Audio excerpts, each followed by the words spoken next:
เม็กซิโกนะแล้วก็จากแคนาดานะที่ทางสหรัฐขึ้นภาษีนำเข้าแต่ว่าขณะเดียวกันเนี่ยมันก็มีการเจรจานะฮะแล้วก็อาจจะมีการผ่อนปรนนะในบางกลุ่มอุตสาหกรรมบางประเภทนะครับอันนี้ก็ต้องค่อยๆติดตามนะเพราะว่ามันก็โอ้โหเรียกว่าคือถ้าดูทรัมป์พูดเนี่ยนะนาทีต่อนาทีนี่เป็นข่าวได้ตลอดนะไม่ว่าครับสวัสดีครับท่านผู้ฟังที่เคารพครับวันนี้รายการหอมแหงแปลงละปูนโดยผมนพพร นินรงค์นะครับก็ได้กลับมาพบปะกับท่านผู้ฟังเหมือนเช่นเคยนะครับทุกๆวันพฤหัสบดีก็เกือบสุดซ้อยสัปดาห์แล้วเนาะวันพุธกับวันศุกร์ก็จะได้เนี่ยการเนี่ยงานกันโดยเฉพาะหมู่ที่เป็นเปื่อนข้าราชการทั้งหลายสำหรับโรงงานอุตสาหกรรมนี่ก็ไม่แน่ใจว่าเป็นยุดกันอย่างใดผมก็มาล่ำได้ไปสัมผัสกับเปิ้นก็ปอโหว่าเปิ้นก็ทำงานกันตึงเสาตึงติดอีกก็มีนะอาจจะยุดวันติดนะครับอันนี้บ่าหู้ทำเนียมขนาดไปคนละปูนได้ๆก็บอกฮู้ว่าเปิ้น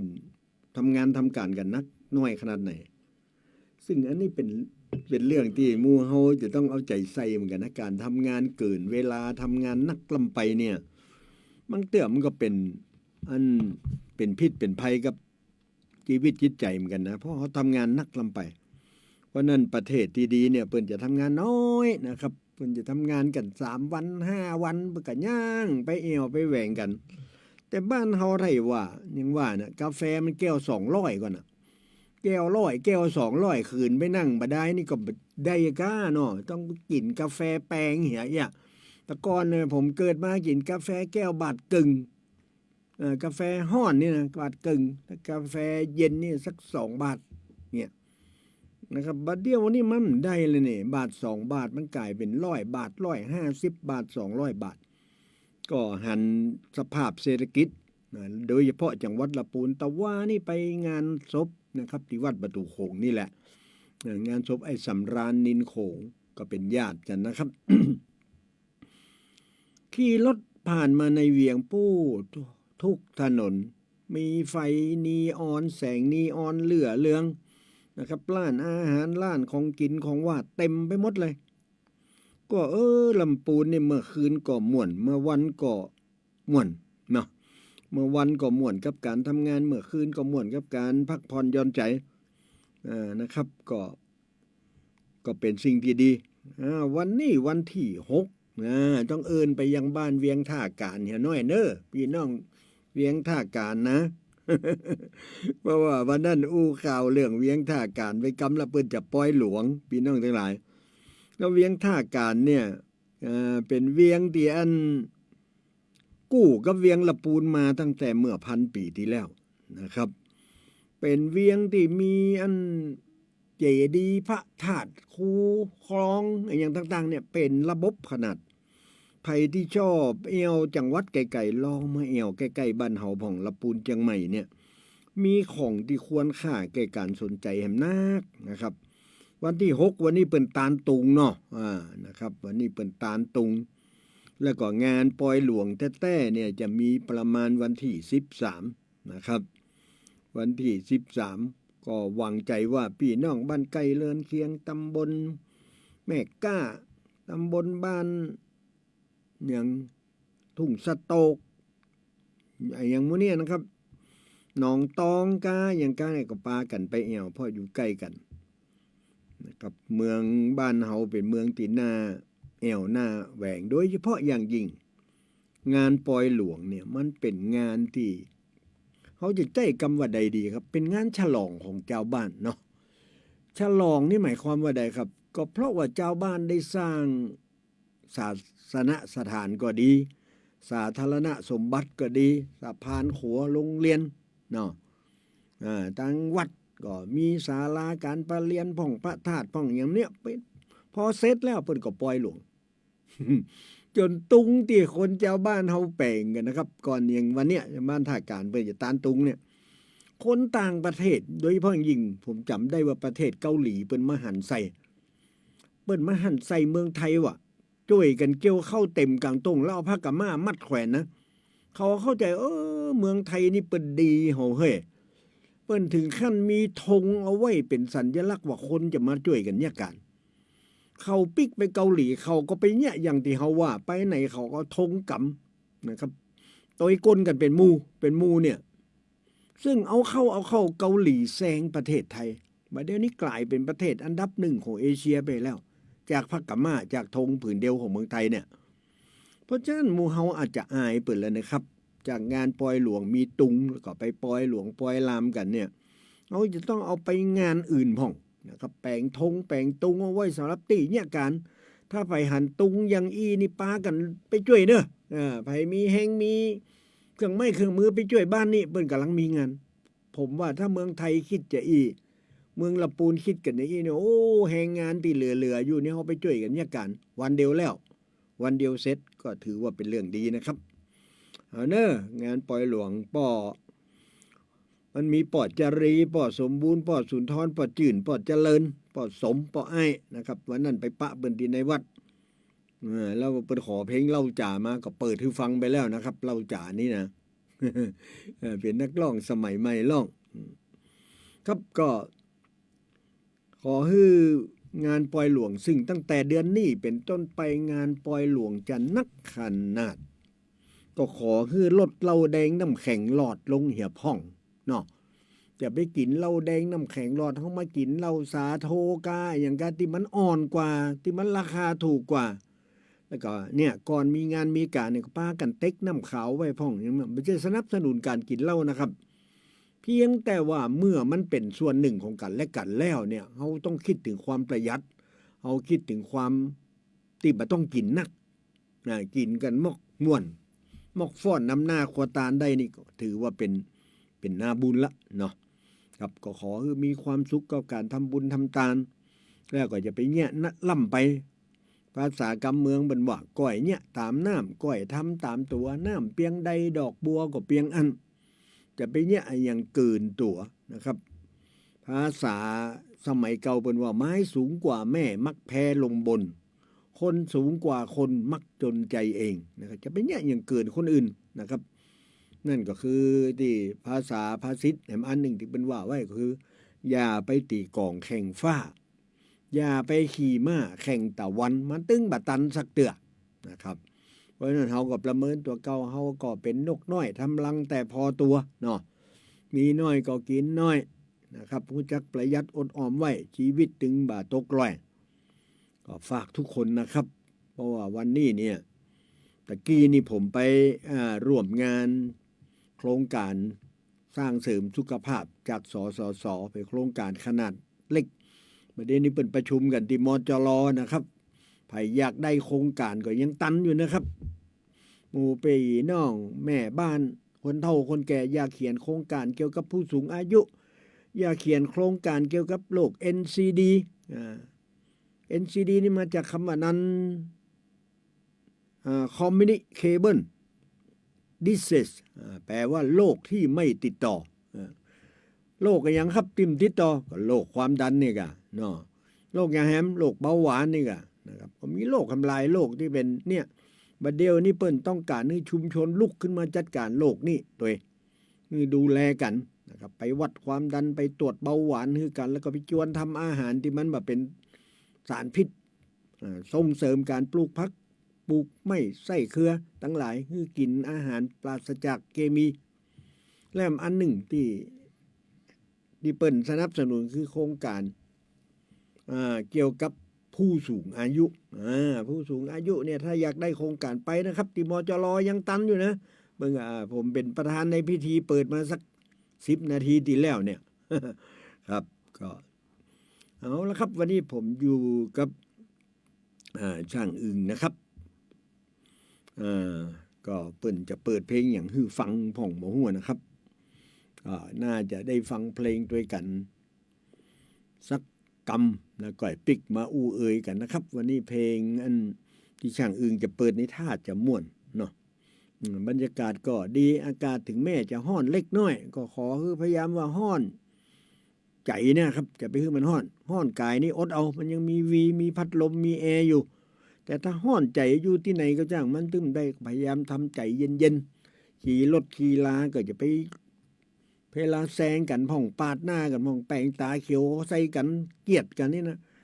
อยากจะฮือข้อคิดว่าการขี่รถต่อขี่เวยอย่างได้ก็จ้างมันตึกไฟแดงนะครับ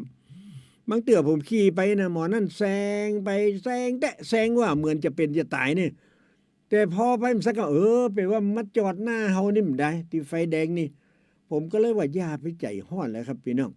ก้อยไปกันมันถึงนะครับแล้วโลกก็จะโสภาบ่ต้องมามีรถหวีวอหับคนเจ็บคนเป็นแต่ว่าก็เลยหน้าวัดประตูโขงนี่ไปก็จนกันนี่นะว่าเป็นว่าพุทธนอนอยู่ต้องรถปุ่นหน้าบุญบ่เป็นอย่างก็ถือว่าโชคดีไป แต่โชคดีไม่ได้มาถึงวันนะครับเอาละครับฟังเพลงกันก่อนแล้วไปก่อยปิกมาอู้กันนะครับเดี๋ยวรับฟังครับ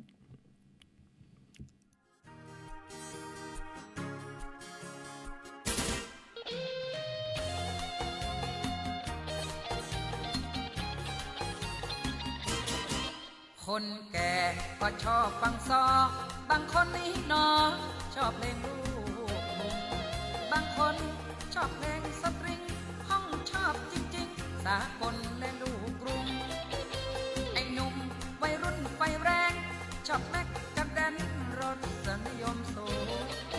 เดี๋ยวนี้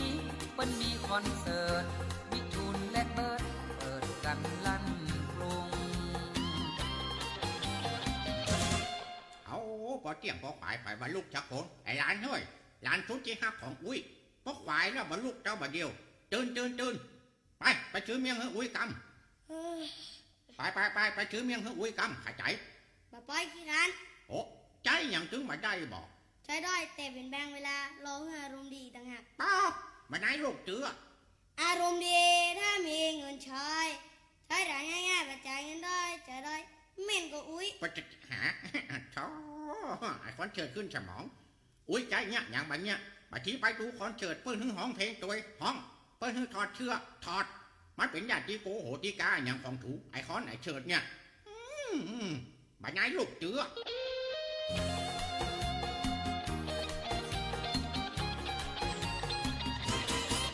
หลานบ่าวลุงมีคนมันว่าคนสับสนว้าวุ่นเขาบอกคือไปโรงเรียนขยันหมั่นเพียรเพื่อเหลือเกื้อกูลสำไรชื่อบ่มีในสำเนาตุกใจแต่เฮาจักเจ้าหัวหมุนเพราะว่าชื่อมันซับประดนมันก็เลยตกหล่นต้องมาค้นทีโลนไหนนี่ใบลานชุดขมอมออกดูในแปลงตาเหมือนเครื่องคิดเลขบักอันสวัสดีครับท่านนายอำเภอโอ้นายอำเภอไม่ใช่นายอำเภอขอโทษครับผมขอเขียนชื่อให้หลานผมกำเจอครับข้อใหญ่ขนาดนี้ยังแบบมีชื่อแต่กะครับอันชื่อแต่มันมิ่งครับแต่มันเขียนบ่ได้ครับถ้าเขียนมาได้ให้ไปหาพ่อหลวงและกำนันพุ่นเนอะโอ้ยผมไปมาหมดแล้วครับถ้าเขาเขียนได้ผมจึงบอกโพสมาที่นี่ครับครับเอาละแล้วละออนนี่เกิดปีอย่างครับเกิดปีฟ้าผ่าอีเมืองเนี่ยครับผมจำมาได้แล้วครับอันมันชื่อว่าใดครับผมจะเขียนฮื้อครับอันชื่อเด็กชายครับถ้าอย่างนี้ผมก็เขียนมาได้ครับเปลี่ยนชื่อใหม่บอผมจะเปลี่ยนฮื้อครับมาได้ครับเขาจะเปลี่ยนหลายคนละเปลี่ยนมาได้เมื่อยกูเจือครับเป็นไปได้กันลุงแต่นะผมตึงห้องไอ้เอ๊ะครับ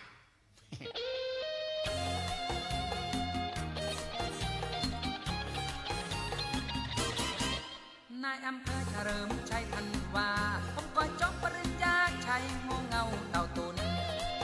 แต่ว่าชื่อนั้นเขียนบันไดเอาสำเนาปิดไปเปลี่ยนใหม่เตอะคุณสังว่าชื่อเป็นสิริมงคลจะทำต้นผูกฉลกโยกนุนนายอำเภอใจไปหาผู้ว่าผลลัพธ์ออกมาผมมาได้ครับ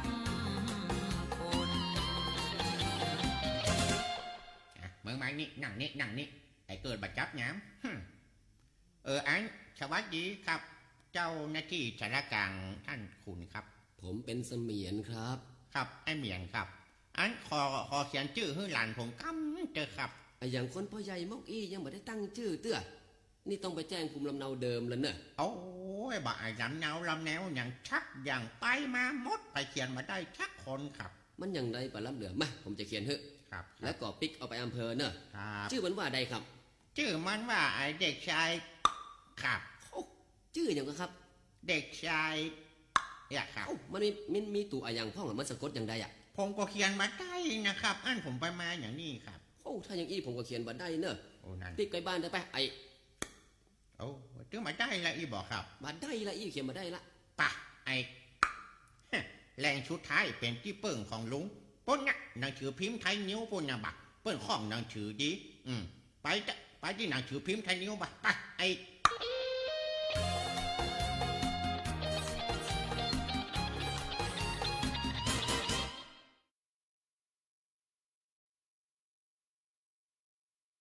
กรรมนะครับที่เปิดเพลงเพลงนี่มันเป็นเกี่ยวกับเพลงการตั้งชื่อ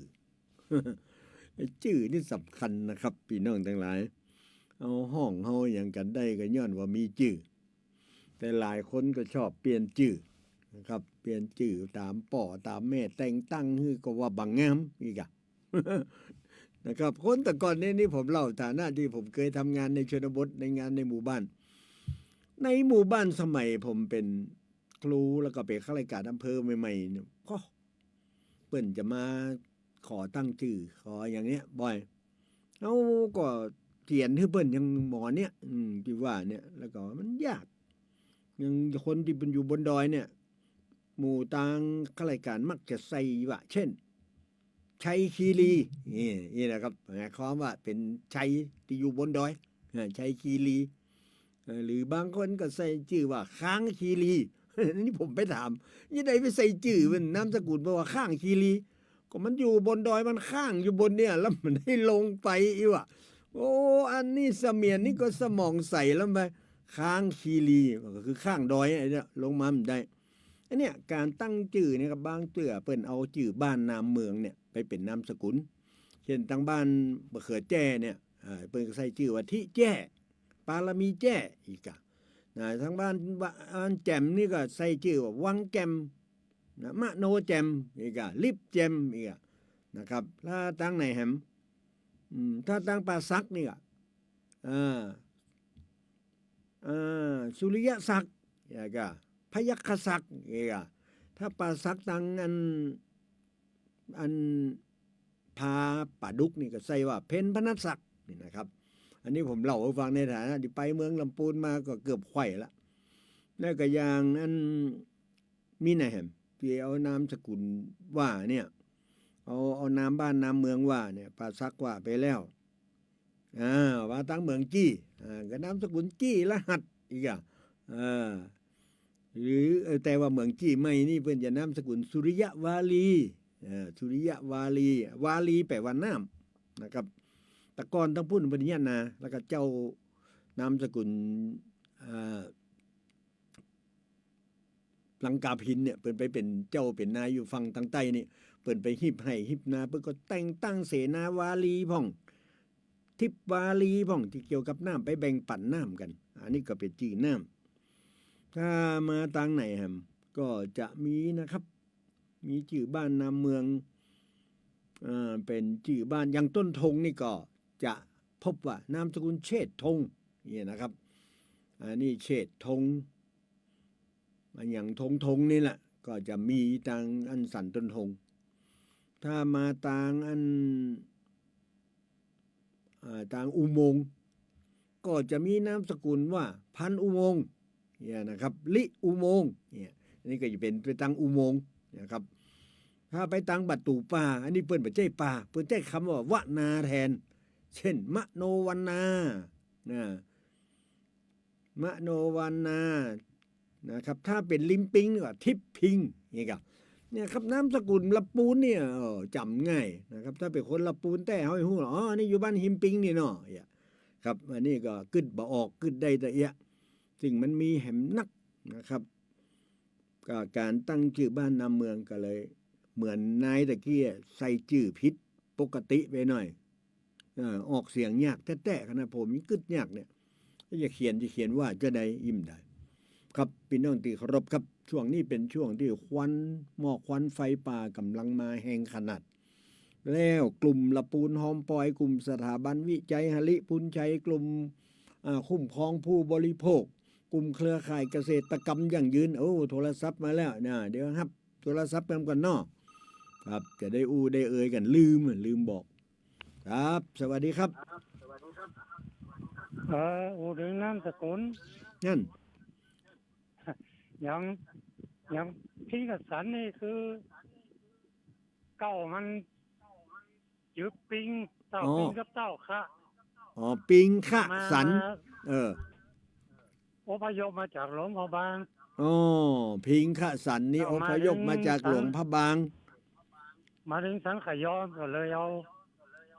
าปีกับน้องยึบปิงกับค่ะ อืม แล้วก็สันก็คือสังขยอม อ๋อโอ้กำลังหู้เป็นวิทยาทานแต่สุดยอดเลยครับ แล้วอันแถวสันขยอมนอกจากพิงค่าสันแล้วมีอย่างไร มีหลายอย่างอย่างอุตรศักดิ์ก็ อุ มี ตรศักดิ์อันนี้ตำบลป่าซักเนาะอุตรศักดิ์ แล้วก็สุริยาศักดิ์ สุริยาศักดิ์ ตรงนี้อย่างนี้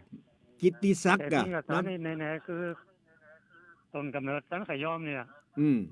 สำหรับสันขยอมนี่คือพิงค่าสันเนาะ ครับ โอ้ แต่ อันนี้ ไปแถวเมืองฝังก็มีเต็งเต็งให้ก็มี ครับก็คนละปูนนี่ย้ายไปอยู่ทั่วภาคเหนือหรอเป็นบ้านเก่าเมืองเดิมหรอคนละปูนเนี่ยเนาะ แต่เดี๋ยวนี้หายไปเอาเนี่ย ธรรมดาครับมันก็ยังว่านะคนตั้งอื่นเข้ามาอยู่ตัวเขาก็มาเปลี่ยนนามสกุลนี่ไงนะกะเนาะ ขนาดเดียวจำต้องมาเนี่ย ดูยินดีนะครับลุงเด่นนะครับบ้านสันขยอมลำเด่นนี่ปลูกหอมกระเทียมนี่ได้กี่เดือนแล้วนี่กี่วันแล้วนี่ กำลังเนี่ย2 เดือนไป 2 เดือนป่ายนะครับกระเทียมไร้สารกระเทียมปลอดสารพิษเปิ่นอยู่เครือข่ายเกษตรกรรมอย่างยืน แล้วบัดเดี๋ยวนี้มันจะได้เก็บประมาณเดือนใดนี่ ก็เขาว่าถ้ามันไข่มันมอๆนี่ประมาณ4 เดือนน่ะ 4 เดือน นี่ไว้มื้อนี้มันบ๊อบแสบ มันจะแน่นมันจะบับแฟบบับฟอเนาะแล้วเฮาบัดใจสารเคมีบัดใจปุ๋ยอย่างอื่นนี่โอ้มันถึงสุดยอดอ่ะก็เลยโฆษณาแตนป่อเด่นไปอย่าเลยว่า ถ้าใครสนใจ ต้องไปจองแต่เนิ่นเนอเอาไว้กินเนี่ยสักคนละ 2-3 ปุกเนี่ย 2-3 จุกนี่ก็น่าจะพอหลายเดือนอยู่เนาะ เดี๋ยวนี้ก็แป้งนะครับปุ๋ยมัก ครับ เดี๋ยวแล้วมันเผานะครับ อันนี้มาถึงจุดสำคัญเที่ยวและบะเผาจ้อยกันขุดหลุมสารเสวียนนะครับ แปลงตีเก็บตีใบไม้ใบหญ้าเฮาจะเพียวและบะเผาตลอด12 เดือนนี่นะครับ คือทางผมนี่แป้งปุ๋ย เอาแปลงปุ๋ยนะ ขาย ครับ ขายตัว ขายปุ๋ยด้วยนะครับ เพราะฉะนั้นบ้านเฮาเนี่ยใบไม้หลายเนี่ยจะไปกึดอย่างอื่นเนี่ยขอต้วยกันแปลงปุ๋ยเด้อบ้านไผ่บ้านมันเอาใส่ถุงเอาไว้ขายครับ ใส่จื่อยี่ห้อตัวเก่านะใส่จื่อยี่ห้อพิงคะสันนี่ก็ได้หรอพิ เดี๋ยว ง นี้เอายี่ห้อเที่ยวแล้วมันเผากันเนี่ย เพี้ยวแต่ไม่เผาดีเลยครับขอบคุณครับพ่อเด่นที่ได้มาห่วมรายการกันบ้านสันขยอมสำหรับเรื่องถนนที่ว่า ขอนายกอบจไปเดี๋ยวนี้นายกอบจคนใหม่ถ้าฟังรายการนี้อยู่นะครับ ก็ขอได้กรุณาว่าถนนสายเลียบทางรถไฟนี่เปิ้นขอลาดยางให้เปิ้นกำเตอะว่ามันเป็นทางสัญจรสำคัญเนาะเอาละครับขอบพระคุณเด้อป้อ ครับขอบพระคุณป่อเด่นนะครับ บ้านสันขยอมเอาก็อู้จากันไป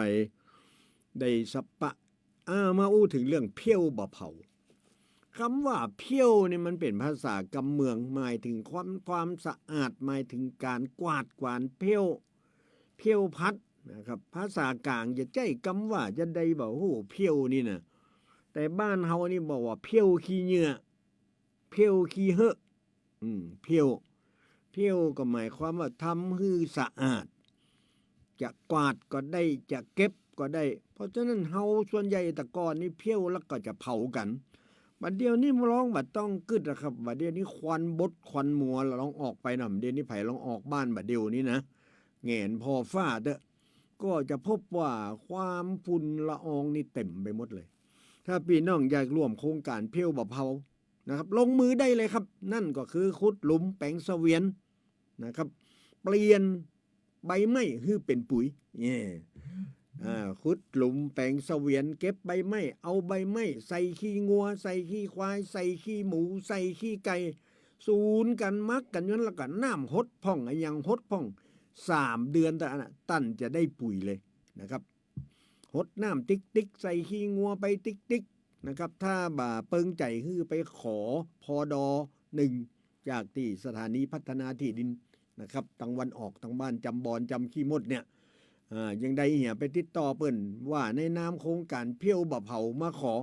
สถานีพัฒนาที่ดินเปิ้นส่งเสริมการทำปุ๋ยครับฟังเพลงเหี่ยกำก่อนแล้วโทรศัพท์มาอู้เอ้ยกันนะครับ053 525 566เล่าเรื่องอย่างเด่นเล่านี่ก็ได้ว่าน้ำสกุลพิงค์สันเป็นน้ำสกุลเก้าเงาของตำ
คุณนิทัศน์ละอองศรีเป็นศิลปินบ้านเฮานะครับ ซึ่งสมัยก่อนนี่เมื่อผมเป็นละออนเนี่ยคุณนิทัศน์นี่เป็นห้องเพลงกับวงดนตรีของธนาคารออมสินนะครับแต่ก่อนนี่มีวงดนตรีสีสมเพชรมีวงดนตรี CM เนี่ยแสดงตามภาคเหนือเขาเนี่ยแต่แหมอันหนึ่งเป็นการบริการประชาชนของมูลเจ้าหน้าที่ธนาคารออมสินเปิดก็ตั้งวงดนตรีธนาคารออมสินคุณนิทัศน์นี่เป็นนักร้องนำเงินนะครับแต่ถ้าผมเป็นละออนอยู่นะครับก็หันเตื้อสองเตื้อ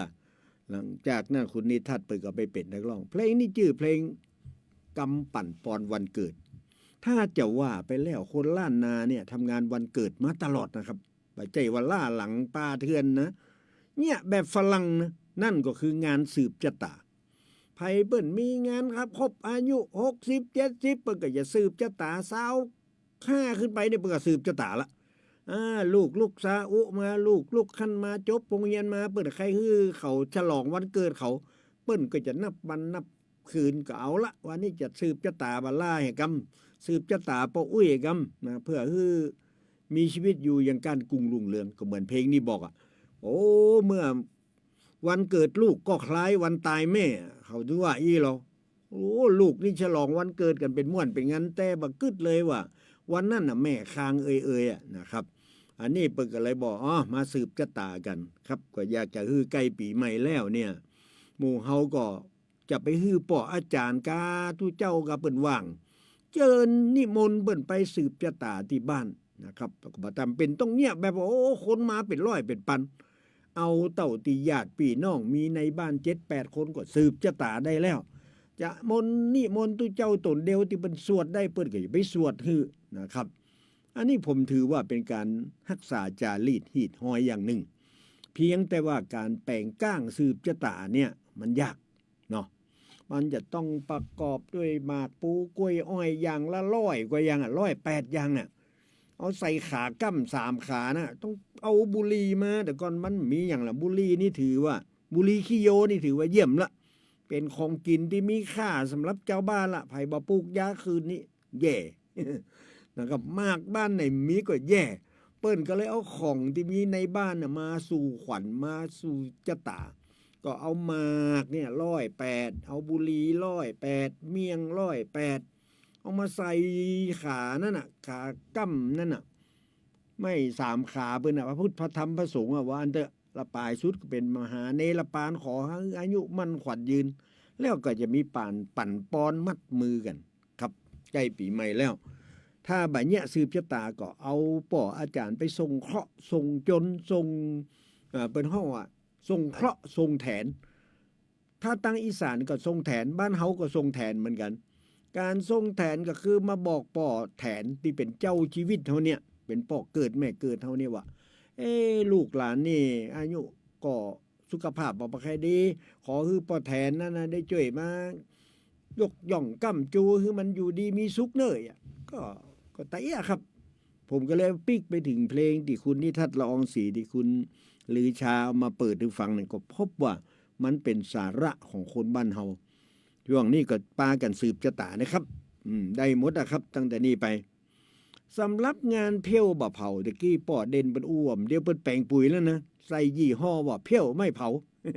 อันนี้รวมสมัยกันแต่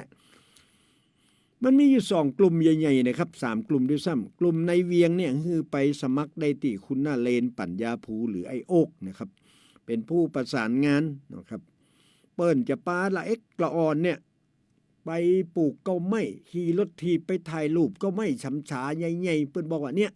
คือเครื่องฟอกอากาศของคนลำพูนแน่ประเด็นนี้ละอ่อนเยาวชนลำพูนไปเริ่มถ่ายเก้าไม้รักษาเก้าไม้ใหญ่แล้วป่ายมันปอไปเจอเจ้าบ้านเจ้าจองที่อยู่ในเวียงเนี่ยปลูกดอกไม้หน้าบ้านเพื่อคือเมืองลำพูนเนี่ยโอ้ไหมาก็บอกว่าอย่างงามล่ำงามเหลือเต็มไปด้วยดอกไม้เฟื่องฟ้าดอกเยบีล่าดอกอะไรอย่างปลูกนะครับหน้าบ้านไผ่หน้าบ้านมันถือโอกาสเพี้ยวบะเผาแล้วเอาปุ๋ยเนี่ยไปใส่แล้วก็ขุดหลุมในบ้านถ้าไปหาคุณโอกบะปะก็ไปที่คุณพี่ลุนจันทำก็ได้เด้อบ้านห่อมทงสัจจะประตูลี่เนี่ยเปิ้นก็จะจวนพี่น้องทั้งหลายช่วยกันรักษาบ้านรักษาเมืองโดยเพี้ยวบะเผาสำหรับกลุ่มที่2ก็เป็นกลุ่มที่อยู่พุ่น ในป่าในดอยนะครับเช่นแม่สังแงะห้วยหอมตำบลทาอากาศเหนือตำบลปงแม่รอบตำบลทุ่งหัวจ้างตำบลป่าแปะเมืองลี่หมู่นี้ก็จะขุดหลุมเพี้ยวไม่เผาเหมือนกันเขาจะช่วยกันรักษาความล่มเย็นที่เกิดขึ้นกับบ้านกับเมืองนะครับพี่น้องก็อย่าไปกังวลใจว่าควันหมู่เนี้ยมันเกิดขึ้นแล้วมันจะตายมันก็มาถึงขั้นนั่นแหละครับเพียงแต่ว่าเฮาเอาใจใส่กันเฮาบ่อยากเนี่ยตะวานี่ที่บ้าน 2-3 วันก่อนที่บ้านป่าไม้เนี่ยตำบลขุมเงินเจ้าบ้านตื่นตีสี่ลุกขึ้นไปดับไฟกันนะครับตีสี่นะตึงยิงตึงจ่ายปลากันไปดับไฟแล้วก็ตีเมืองลี่ก็เหมือนกันมันก็มีคำถามว่ามันไผ่ล่ำเหลือมันให้ตีนคันมือไปจิไฟเนี่ยคนเดียวเอาคนบัดได้รับได้นอนตึงบ้านเนี่ยมูเฮากึดพอเตอะเฮาจะไปสร้างความลำบากคือกระปี่กับน้องเฮาเตอะครับ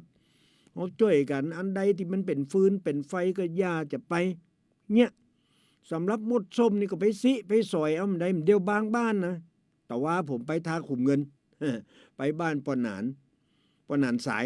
เปิ้นแปลงไม้ขายเปิ้นจักสารไม้แปลงหัวแตะขายเปิ้นบอกผมว่าลุงวางนี่ได้ขายก็โอ้ขายดีขนาดแต่ไม่มีละนี่ได้อ่ะก็เปิ้นบ่คือเข้าป่าเปิ้นห้ามเข้าป่านะครับบางหมู่บ้านเนี่ยเจ้าบ้านที่เข้าไปในป่าในดงเปิ้นบอกขอยั่งกันกัน 2-3 เดือนเนี่ยบ่ต้องไปเอามดส้มบ่ต้องไปตัดไม้บ่ต้องไปเนี่ยอย่างขอฮือยั่งกำเตอะซึ่งเปิ้นก็อยู่ถ้อยฟังกรรมเปิ้นก็ร่วมกันนะครับเพราะฉะนั้นพี่น้องที่ได้ฟังรายการหอมแหงแป่งละปูนนี่ก็อย่าไปประมาทลาสานะครับหมู่เฮาช่วยกันเฮียกรรมเนี่ยการคนเดียวตุกเหมือนจะตายเนี่ยการกับหมู่หลายง่ายเหมือนเด่นขานรับนโยบายนโยบายก็ใจอย่างเป็นอุบายของคนเฮานี่แหละที่บ่อยากคือเผาคือไม่บ่ใจว่าราชการสั่งแล้วจะต้องนั่นนี่แต่มันเป็นเรื่องของเฮาที่หันความทุกข์ยากของเปื่อนบ้านเป็นภาระเฮาบ่อยากคือไผน้ำตาตกไปทำมือไฟไหม้บ้านไผเฮาบ่ฮือไฟเข้าตาควันเข้าตาบ่ฮือควันไปกวนละอ่อนอยู่ในโซเด็กหายใจสอดแล้วก็เอาควันเข้าไปเฮากึดพอเตอะกว่าเขาจะเกิดมาเป็นละอ่อนได้บอกใจเวลาจาดเมินเฮาสมาควันห่มเขาเหียก็ขอคือพี่น้องช่วยพิจารณาเนอะว่าบ้านเมืองจะดีได้ก็ต้องเอาใจใส่กันนะครับพี่หู้สองน้องหู้หนึ่งพริกมีบ้านเกลือเหนือเกลือมีบ้านใต้ก็ช่วยกันดูแลกันไปนะครับอย่าไปกึดว่าโอ้อย่างนี้เนี่ยได้ตามอำเภอใจแล้วก็ใจบ้านเมืองใจของไผคนเดียวเฮาบ่เกี่ยวเฮาเนี่ยคนเดียวไม่ได้คนอื่นเปิ้นจะเนี่ยจะไปกึดอันนะครับเฮาคนเดียวน่ะต้องหยุดก่อนคนอื่นครับมาต้องไปรอคนนั่นรอคนนี้เฮาบ่เผาเฮยังเนาะก็ฝากพี่น้องแล้วก็ท้องฟ้าจะแจ่มใสคนไปมาก็จะได้ไปเอวสูดอากาศบริสุทธิ์เข้าไปในปอดมาเมืองเชียงใหม่ละปูนม่วนล่ำม่วนเหลือนะครับแต่อันใดที่มันจะเนี่ยกินเนี่ยว่า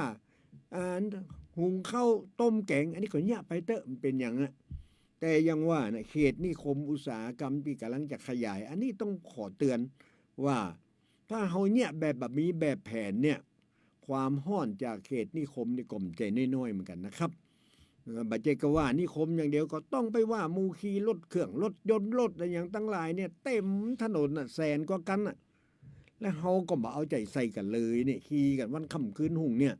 ก็วันใดดีหยุดก็หยุดวันใดดียั่งก็ยั่งนะครับจะไปขี่มาเนี่ยถึงวันปั่นรถถีบไปพ้องเหมือนกลุ่มไอ้นาเลนปัญญาภูเนี่ยเป็นปั่นรถถีบขี่รถถีบรอบเวียงละปูนจนกว่าจะถึงเดือนเมษายนนะครับลองช่วยกันนะครับไปกาดไปหลีใกล้ๆบ้านบ่าต้องสตาร์ทรถหยุดสตาร์ทสะอาดทั้งเมืองเนาะหยุดสตาร์ทสะอาดทั้งเมืองครับวันนี้ผมกับคุณลือชาคงละกรรม